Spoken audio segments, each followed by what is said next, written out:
Hello, my name is DJ Cole. I'm a technical marketing engineer at Cisco. I'm here to give you a brief overview of the Cisco Catalyst IW9165E wireless client and access point.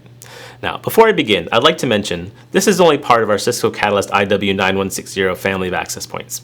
We also have the IW9167E access point and the IW9165D access point, so be sure to check those out as well. Now, what makes the IW9165E wireless client and access point unique? Well, this is actually Cisco's first purpose-built industrial wireless client. And what do I mean by wireless client? Wireless client is a device that allows you to connect wired devices or a collection of wired devices behind a switch to your wireless network. We actually support two different technologies on this device to allow you to do that. In the first technology, called Workgroup Bridge, or WGB for short, we allow you to connect those wired devices to a traditional Wi-Fi network, either a Cisco Wi-Fi network or a third-party Wi-Fi network. In the second mode of operation, called Cisco Ultra Reliable Wireless Backhaul, or CURB for short, we allow you to extend your wired network to either remote or mobile assets in operational or mission-critical use cases that require lower latency or higher reliability than you can get with traditional Wi-Fi. Now, let's take a closer look at the device. The wireless client has an IP30 rated case and two 802.11ax radios that support operation up to 2x2 with two spatial streams each.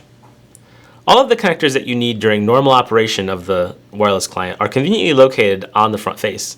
Let's take a look at those. First, you'll notice two RJ45 Ethernet ports. This Ethernet port here supports operation up to 1 gigabit per second, while this port in the center supports operation up to 2.5 gigabits per second. This port also allows for PoE input to the wireless client. In addition to PoE, you can also power the wireless client using DC power with this 4-pin microfit connector with voltages from 24 to 48 volts. Next to the DC input connector is the GPIO connector. This wireless client has one input and one output for connection to external systems. This wireless client also has a built-in GNSS receiver.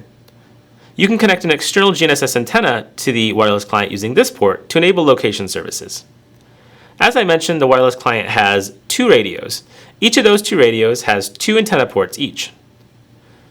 This radio, radio number 1, supports operation in the 5 GHz band, while radio number 2 supports operation in both the 5 and 6 GHz band, depending on the local regulations.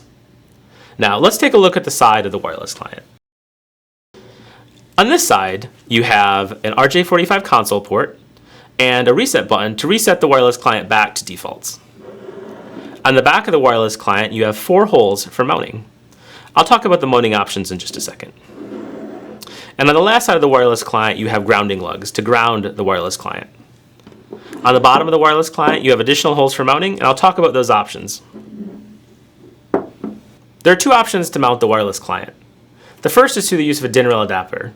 DIN rail is commonly used in industrial settings to mount equipment. When using the DIN rail adapter, you can actually mount the wireless client in 4 different orientations. When using the DIN rail adapter on the back of the wireless client, you can use it standing off the DIN rail in both the vertical and horizontal orientation. When using the DIN rail adapter and mounting it on the bottom of the wireless client, you can mount the wireless client flat against the DIN rail with either the ports facing down or the ports facing up.